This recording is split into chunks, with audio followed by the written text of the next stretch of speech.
I moved in on a Thursday. The sky was pale and overcast, and the kind of wind that makes trees whisper followed me all the way to the front door. The apartment was on the 6th floor of an aging brick building. No elevator, of course. The stairs creaked in a way that felt rehearsed, like an old man complaining under his breath. When I finally unlocked the door, I expected that rush of newness, of possibilities. But what I got was silence. Heavy, unmoving silence. The space was small, nothing fancy. Just a living room with faded wallpaper, a narrow kitchen with a chipped sink, and a single bedroom with floorboards that didn't line up right. But I didn't care. I needed cheap, I needed solitude, and I needed to forget. This place, for all its flaws, offered that. The landlord, Mr. Dorsey, was an older man with gray hair and eyes like dirty glass. He barely spoke, handed me the keys without asking a single question, then disappeared back down the stairs as if he was glad to be rid of me. That first evening, I sat on the floor with a slice of pizza and tried to convince myself the weird feeling was just anxiety. But something about the apartment felt paused. Like I had walked into a scene that had been left mid-action, like something had been happening, and stopped the second I opened the door. I told myself I was imagining it. I always had a tendency to overthink, to make stories out of nothing. It wasn't until I went to set up my bed that I noticed it. One of the floorboards in the bedroom, near the far wall, didn't sit quite flush. The wood was slightly raised, like something had warped from underneath. When I stepped on it, it gave a little. Hollow. I crouched down and pressed my palm against it. It was cool, colder than the rest. I tapped twice, and something tapped back. I froze. At first, I thought I'd misheard. Old buildings settle, pipes knock, wood bends. That's all it was. That had to be it. But I didn't try again. I set up my mattress away from that part of the room and decided to deal with it tomorrow. That night, sleep came slow and shallow. I kept hearing faint noises, like fabric moving, or the smallest scrape of something against wood. Once, I could have sworn I heard a whisper, not a word, just a tone, like someone breathing near my ear. At 2:34 a.m., I woke up to 3 soft knocks. They came from under the floor. I sat up, heart hammering, staring at that crooked board. The sound didn't repeat. There was nothing else. Just that thick silence again, now worse because I knew it wasn't empty. I turned on all the lights, made tea just to do something, anything. I paced. My phone had no service in the bedroom. Odd, considering I was in the middle of the city. The next morning, I asked the landlord if there'd ever been any repairs to the floor. "That's an old place," he said without looking at me. "They don't build 'em like that anymore. But this board—" "Warping," he interrupted. "Nothing to worry about." I stared at him for a moment. His hands were shaking slightly. "Has anyone else lived there recently?" He smiled thinly. "You're the first in a while. Not many people stay long."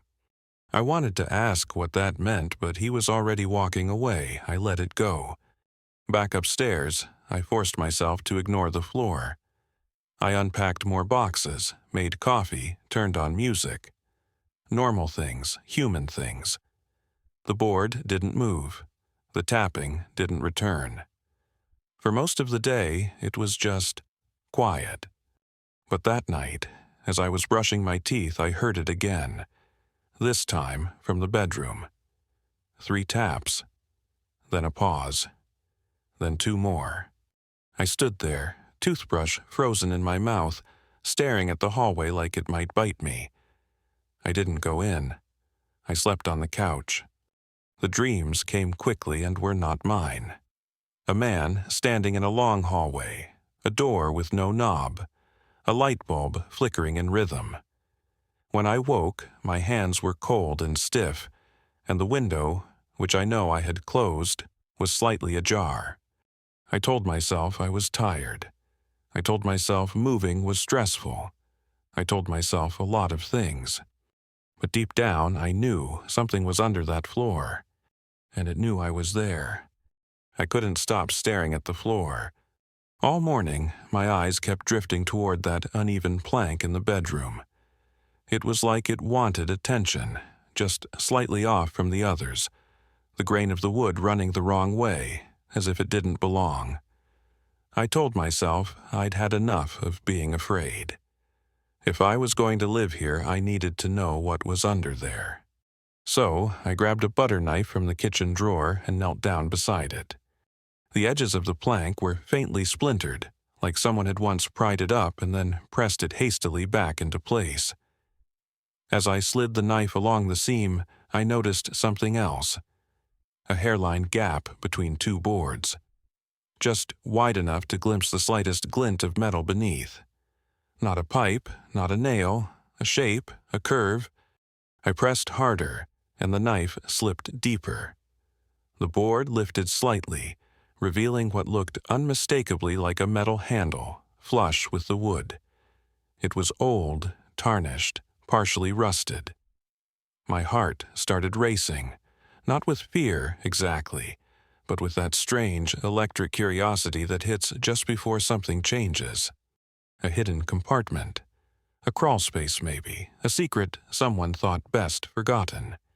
I reached for the handle. Just as I gripped it, the doorbell rang. The sound was so sudden, so loud in the silence, that I flinched and dropped the knife. It clattered to the floor. My first thought wasn't confusion. It was dread. I hadn't told anyone where I lived yet. I wasn't expecting packages. The landlord wouldn't bother visiting. I stood up slowly and moved toward the door. Through the peephole, no one. Just the dim hallway, empty and still. I opened the door cautiously. Nothing. No footsteps, no fading echoes. No package on the floor. Just that silence again, but heavier now. I left the door open as I walked back to the bedroom, unease crawling along my spine. When I looked down, the board was flush again. The handle was gone, as if it had never been there at all. But the knife was still lying beside it. I picked it up and crouched again, ran my fingers over the wood. No gap, no sign of separation. The edges had somehow smoothed themselves out, pressed tight as if glued shut.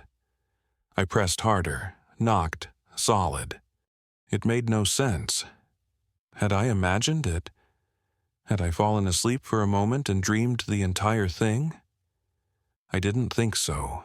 The cold sweat on my palms, the sharp taste of adrenaline in my mouth, that was all too real. For the rest of the day, I didn't touch the floor again. I sat on the couch, staring at the blank TV screen.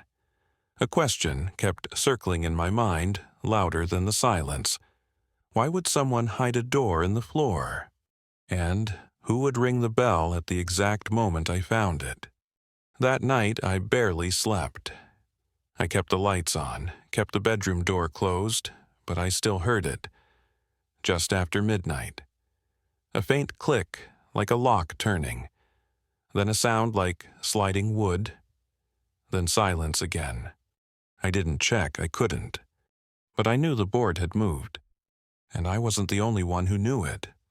The knock came at 9:03 a.m. Not early enough to feel rude, but early enough to feel wrong. Alex, still half asleep and barefoot on the creaking floorboards, opened the door to find Mr. Halberd, the landlord, standing stiffly in the hallway. His coat was buttoned too tight for the mild weather, and his thin lips curled into something that could barely be called a smile. "I was just in the building," he said.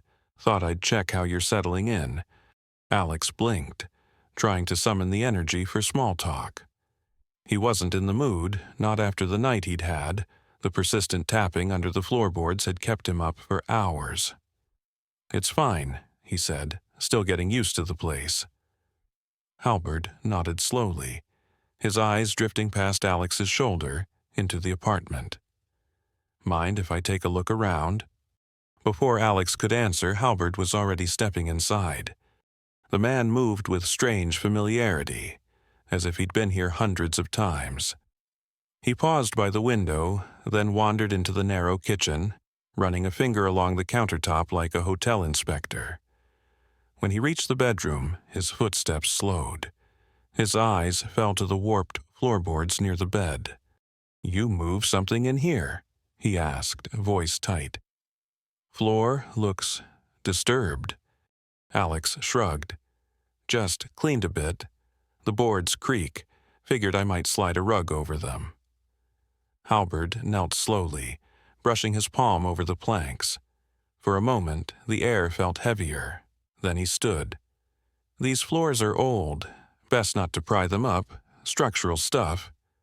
He said it too quickly, like it was a line rehearsed. The landlord left not long after, claiming another appointment. But as the door clicked shut behind him, Alex stood in the silence and replayed the visit in his head. The way Halbert had looked at the floorboards. The too easy explanation. And something else. Alex realized the tapping hadn't returned last night until after he'd tried to lift the wood. For the rest of the day, Alex moved through the apartment like someone avoiding a tripwire. The warped spot on the bedroom floor seemed to pull at his vision. He found himself staring at it for long stretches, imagining what could be beneath. He thought of the handle, the faint glint of metal in the dark crack between planks. It wasn't just curiosity anymore, it was need. He tried distracting himself, unpacking, cooking, walking to the corner shop. But every time he returned, the air in the apartment felt heavier, as if the rooms were watching. He avoided the bedroom until sunset. But as night fell, something shifted. The tapping began again. Softer this time, closer. Alex didn't sleep. He lay in bed, eyes fixed on the dark ceiling, ears straining for every sound. The taps grew more rhythmic, like coded knocks. 3 short, 2 long, silence. And then, breathing. Not his own. Shallow, hesitant, beneath the floor. The next morning, there was dust scattered around the floorboards. Fresh, pale gray, like something had been disturbed below. He grabbed his phone and tried to search the building's history. Nothing came up. The address yielded no articles, no photos, not even a listing. It was like the place didn't exist before he moved in. He searched Mr. Halbert's name, still nothing. Paranoia took root. Alex began to wonder if he had imagined the listing, or if someone, or something, had planted it just for him. It made no sense, but the logic of fear rarely does. He thought about calling someone. A friend. The police. But what would he say? "I think my floor is breathing." Instead, he went to the hardware store and bought a crowbar. He didn't use it that day. He left it on the table, still in its packaging. Just the sight of it made his heart pound. The idea of opening that floor, of confirming what was or wasn't underneath, was both terrifying and thrilling. That night, the tapping stopped altogether, replaced by silence far worse. Silence with weight. Silence that pressed against his chest. He could hear the sound of stillness, not the absence of noise, but the presence of something listening, waiting. And in that silence he swore he heard the boards shift, not from beneath, from within. The apartment had become a mirror of his mind, unstable, filled with echoes and shadows. The landlord's visit now felt like a warning disguised as courtesy, and Alex, against better judgment, knew exactly what he would do next. He would wait for night. He would wait for quiet. And then he would open the floor. The first time Alex heard the whisper, he thought it was a dream. A soft murmur curling through the silence of the bedroom, so faint it barely registered. But then he heard it again. Clearer. Closer. It spoke his name. Slowly. like it was learning how to pronounce it. He sat upright in bed, heart thudding against his ribs. The room was still, lit only by the orange hue of a street lamp outside. The whisper had come from the floor, right from beneath the warped boards near the foot of the bed. He didn't move for a long time, afraid that any sound he made might be answered. But nothing came, just silence, thick and heavy. By morning, he'd convinced himself it was sleep paralysis or stress. He made coffee with trembling hands, staring at the floor like it might start speaking again. When the whisper didn't return, he did something impulsive. He placed his phone on the floor and hit record. He left it running for an hour. When he played it back, there was nothing. No voice, no knock, just the dull hum of room tone and distant traffic. And yet, when he lay down again that night, the whisper came back. More insistent this time. Still soft, but full of intent. It didn't just say his name, it stretched it, twisting the syllables like it was tasting them. Alex. He sat frozen under his blanket, eyes fixed on the ceiling. The whisper didn't echo. It didn't fill the room. It curled directly into his ear, like someone crouched beneath the floor, lips pressed against the wood, speaking just for him. "I'm here." He leapt from the bed and backed into the hallway, breath shaking. In the light, the sound vanished. The silence returned like a blanket thrown over him. For the rest of the night he sat on the couch, TV muted, eyes bloodshot. He didn't sleep. At dawn, he tested the phone again. Still no whisper, only silence. It made no sense. If the sound was real, it should have been recorded, but the file remained blank, just ambient room noise. Alex began wondering if he was hearing something not with his ears, but with something deeper, something the phone couldn't catch. He Googled auditory hallucinations, sleep deprivation, mold-induced psychosis, every rational explanation, but none of them felt right. This wasn't random. The whisper knew his name. It waited for night. It waited for him to lie down. On the third night, it changed. The voice was closer, directly beneath his bed. It said, "Open it." Just 2 words, spoken with quiet urgency. Alex bolted upright, grabbed his phone, and hit record. He held it close to the floor, heart pounding, sweat beating at his temples. Nothing. Again, the recording was blank. He stood up and stared at the boards. Something in him cracked. Not in fear, in frustration. He was tired of feeling hunted by a sound no one else could hear. He grabbed the crowbar, still lying on the table, untouched for days, and he returned to the bedroom. With trembling hands, he wedged the flat end of the bar into the seam of the warped floorboard. The wood groaned under pressure, nails whining as they began to lift. Beneath the plank was darkness, not a basement, not soil, just black, an unnatural void. He aimed his phone light into the gap. The beam didn't reveal dirt or pipes. It didn't even show a bottom, just more blackness, deep, thick, as if the light was being absorbed by something that wasn't air. And then the whisper came again. But this time it wasn't below. It was behind him, a breath against the back of his neck. "Thank you," it said. Just that. Alex turned. The room was empty. He dropped the crowbar. It landed with a clang, echoing into the hollow beneath the boards longer than it should have. Far longer. The sound stretched and faded like it was swallowed.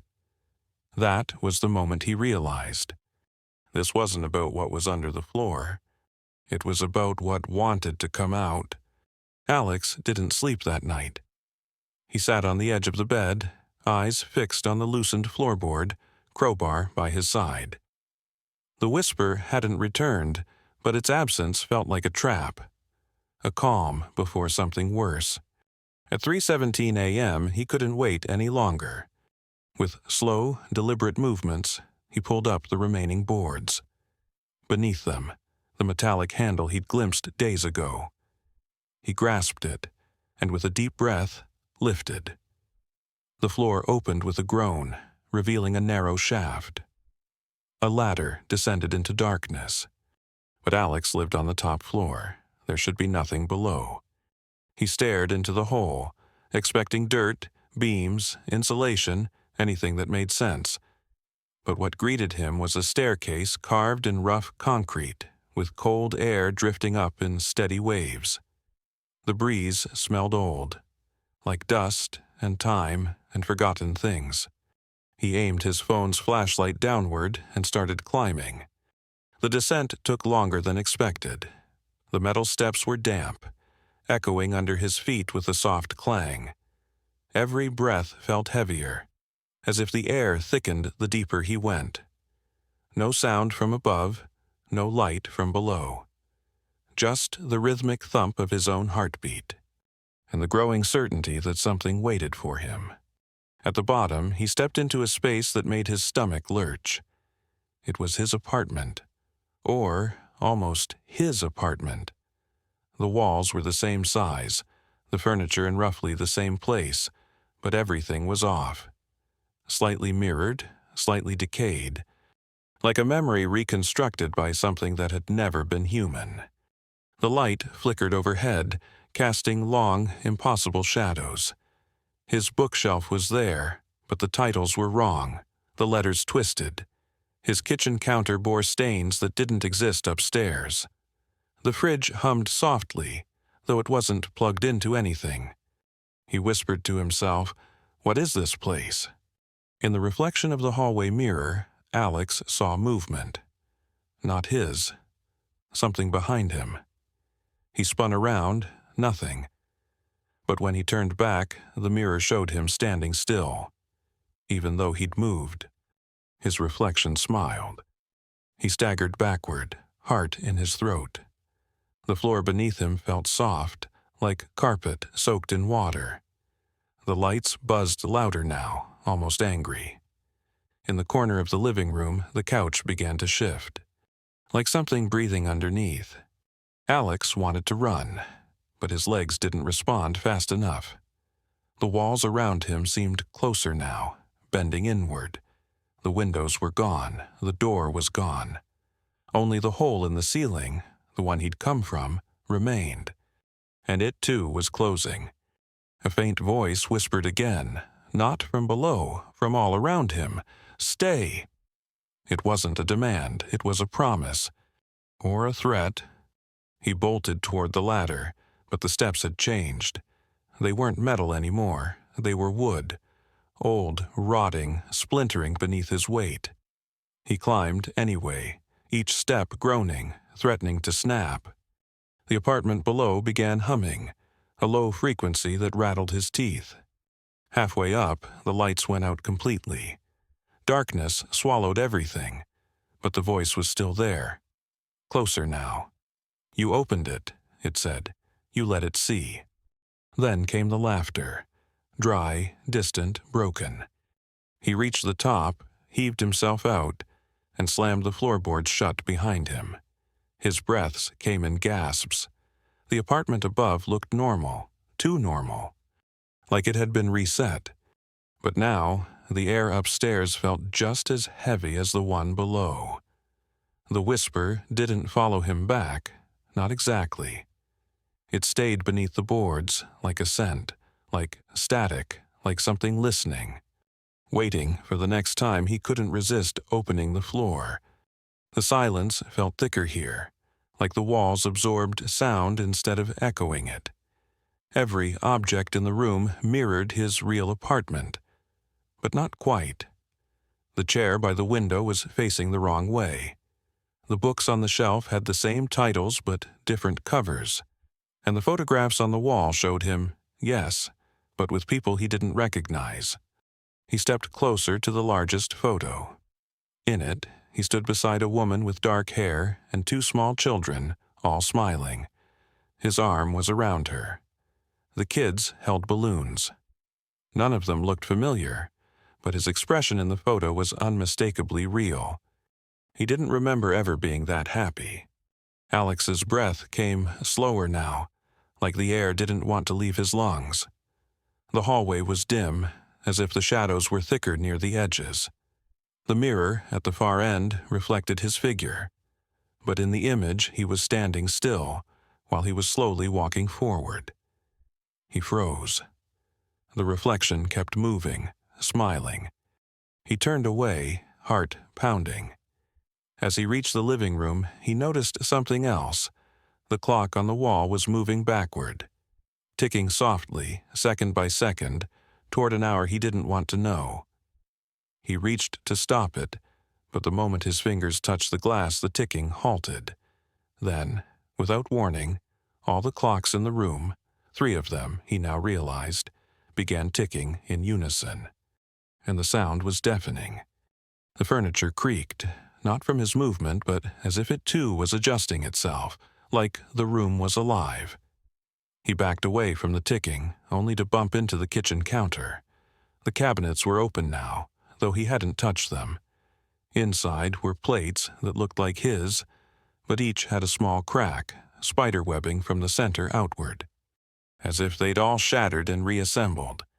He heard a voice, faint, distant, muffled. Not from the apartment. From above. He raced to the middle of the room, looked up through the hole he had descended from. Just as he did, the hatch above slowly swung shut. Someone, or something, had closed it. Panic rose in his chest like floodwater. He jumped, calling out, banging on the ceiling, but the sound barely registered. The air here was too dense, too slow. Time itself felt slower. He was sealed in. He looked around wildly for another exit, but just like before, there were no doors, no windows. The apartment was a box, breathing with him, pulsing slightly with each of his steps. He banged on the walls. They gave a little like flesh. He recoiled in horror. Suddenly, the apartment lights flickered, then dimmed completely. A red hue settled over everything, as if the walls themselves were bleeding light. From the hallway came a sound, soft footsteps, measured, coming closer. But when he turned, there was nothing. Then he saw it, not a person, but a figure made of shadow, stepping out from the edge of the mirror, not walking, but sliding, as if its feet weren't touching the floor. It moved like it had studied him for years and decided to mimic, but with something wrong in every gesture. Alex stepped back, bumping into a table that hadn't been there before. It fell over with a crash, but the figure didn't flinch. It only cocked its head like it was listening, like it could hear something even deeper than sound. Alex whispered, "What are you?" The figure opened its mouth. No voice came out, only static. Low, mechanical static, like an old television left on a dead channel. The room buzzed, his ears rang. Then the light snapped back on. Everything in the apartment was back to its strange, normal. The furniture was clean again. The clock ticked forward. The photos were gone, and the mirror was empty, no reflection at all. He was alone again, maybe. Alex sat on the edge of the bed, or the bed that wasn't his, and tried to breathe. He was trapped in a place built from memory and distortion. A place that knew him. A place that wanted him to stay. But something else was watching now, something above. The silence didn't last. A new sound rose from the hallway, slow, dragging steps. Not the quick, soft taps of the shadow from before. These were heavier, human, rhythmic. Alex stood, trying to convince himself it was an echo. But when he turned toward the mirror, he saw something else entirely. A figure was walking down the hallway. It was him. Same clothes, same posture, same tired eyes, except there were no eyes at all. just smooth empty skin stretched across the sockets. His breath caught in his throat. The copy stepped forward slowly, deliberately.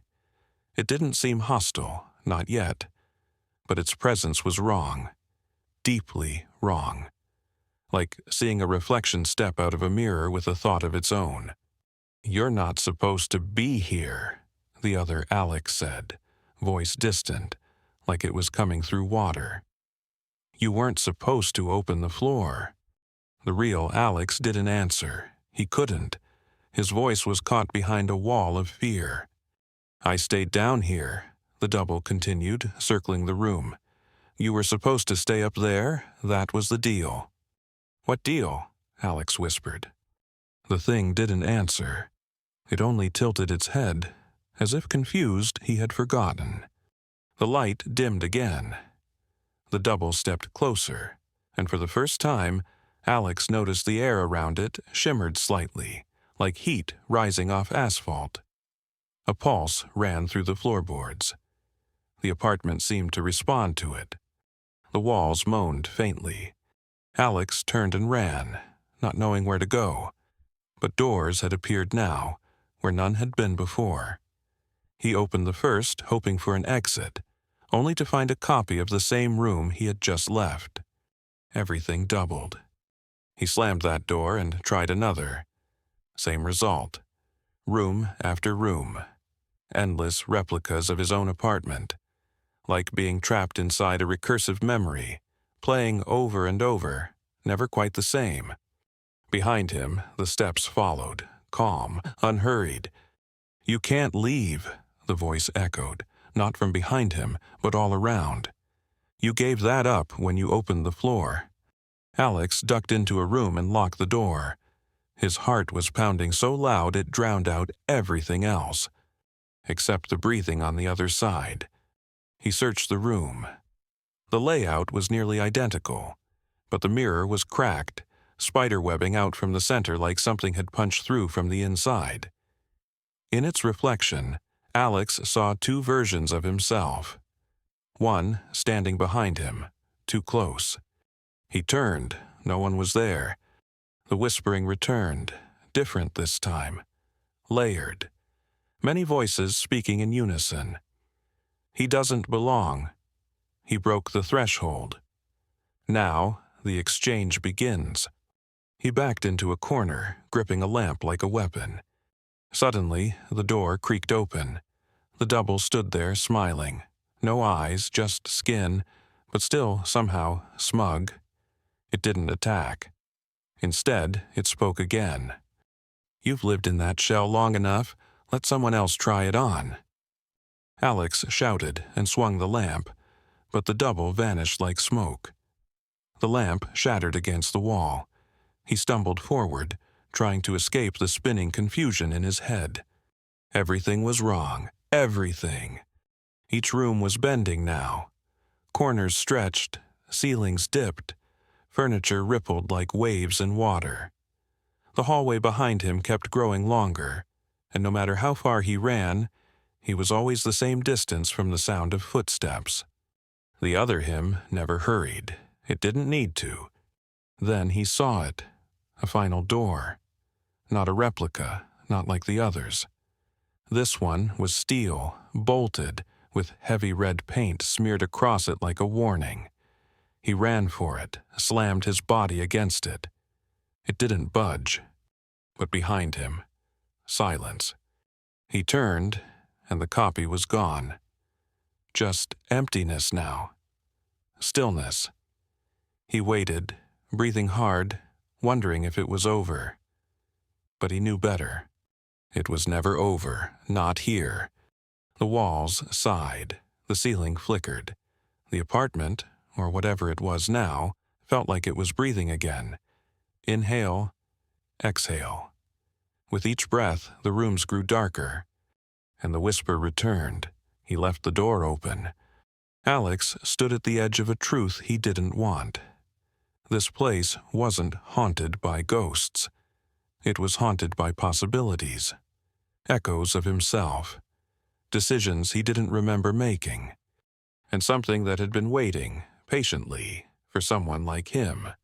Alex didn't remember climbing the stairs. His legs moved on instinct, driven by a single primal urge: escape. The hallway behind him stretched and warped, but somehow he found the trapdoor. He scrambled up into his bedroom, hands trembling, breath ragged. As the hatch slammed shut, he threw all the weight he could find on top: a dresser, a chair, even the mattress. He collapsed onto the floor, gasping. His ears rang with silence, but his body still buzzed with the echo of that place. The apartment around him looked normal again, dim, dusty, silent. But something was off. Like the air had been changed, like he wasn't supposed to be here anymore. He spent the next hour sealing the floor. He hammered the boards shut with every nail he had, taped them, glued them. And still, he wasn't sure it would be enough. As if the thing he had locked away wasn't under the floor, but in him now. He slept in the living room that night, eyes on the hallway. Every creak, every shadow, twisted his stomach into knots. But nothing came out. Nothing chased him, nothing knocked. Still, he didn't sleep. The next morning, the world seemed normal again. Birds outside, traffic in the distance. But the mirrors were wrong. When he brushed his teeth, his reflection blinked slightly out of sync. In the bathroom light, it looked like his face sagged for a moment, then returned to normal. He dropped the toothbrush. He tested every mirror, every window, every reflective surface. Each time, the image looked right, but not quite. A twitch too soon, a movement too delayed, a smile that felt too sharp. It wasn't paranoia. He knew what he saw. Something had followed him back. His laptop screen flickered on by itself that evening. The black screen reflected him, but the room behind him in the image wasn't his. It looked like the inverted apartment, with walls too close and light too cold. His reflection leaned forward and smiled, even though he didn't move. He slammed the laptop shut. A week passed. He stopped going out. He unplugged his TV, covered all the mirrors, but the reflections kept returning. In puddles, in windows, in polished surfaces he forgot to hide. They watched. One night, he awoke to see the reflection standing beside his bed, visible only in the glass of the turned-off TV across the room. It didn't move. It just stared. When he turned to face it, nothing was there. But the next night it was closer. He tried to leave the apartment. Bags packed, door unlocked. But outside, the hallway was darker than usual. Longer, quiet, no sounds from neighbors. The elevator doors were sealed shut. When he looked back at his door, the apartment number had changed. He shut the door again, breathed, counted to 10, opened it once more. The hallway was back to normal, for a moment, then flickered, like a faulty video playing loops of different versions. He locked the door and sank to the floor. He realized then, the echo didn't stay below. It came back with him. Or maybe he stayed down there and something else came up. He touched his face, felt the warmth, the breath. But who was he now? Every night the whispers return, soft, distant, yet unmistakable. You shouldn't have opened it. This is your reflection now. You're the echo. He doesn't respond, but he listens. Because sometimes, when the house is quiet, he hears footsteps. From above. At first, the changes were subtle. A drawer opened the wrong way. The kitchen light turned on by itself, but only when Alex wasn't looking. Then came the bathroom. He opened the door one morning and stepped into a hallway instead. A hallway that didn't belong to his building. One he didn't remember walking through, but felt eerily familiar. The windows were next. One day they showed the street, as usual. The next, a dense forest with fog that pressed up against the glass like breath on a mirror. He blinked, and it was gone. But every morning now, the scene outside was different. Sometimes it looked like his neighborhood, just slightly off, like a bad reconstruction from memory. Sleep became impossible. Every time he tried to close his eyes, the whispers returned. Not loud, gentle, persuasive, inviting. "You don't belong here," they said. "Go back. Fix it." His phone no longer worked. The screen flickered with static when he tried to call anyone. Texts wouldn't send. Even his clock seemed unreliable, blinking, skipping minutes, occasionally displaying dates that hadn't happened yet. He tried writing things down, keeping a journal. But each morning, the pages were blank again. In mirrors, his reflection no longer copied him exactly. Sometimes it moved a second later. Other times, it smiled while he didn't. Once, he caught it turning away while he stared straight ahead. He covered every reflective surface, but it didn't help. The presence was in the walls now. The apartment layout began shifting. He'd wake up and find the bedroom door in a different spot. The closet now opened to stairs that ended in a wall. The ceiling fan spun backward. He taped notes to the doors. This was the kitchen. This leads to nothing. But they peeled off and reappeared elsewhere. Days lost meaning. He wasn't sure how long he'd been inside. Sometimes the sun would rise and set 3 times in one day. Other times, nothing changed for hours. Food didn't spoil. His beard didn't grow. The apartment had become a sealed, breathing organism, alive, aware, and watching him. The voice in his head was no longer a whisper. It had rhythm, tone, and something like concern. "You opened the door," it said. "You let it in. The only way to make it stop is to go back." He tried to ignore it, but it never left.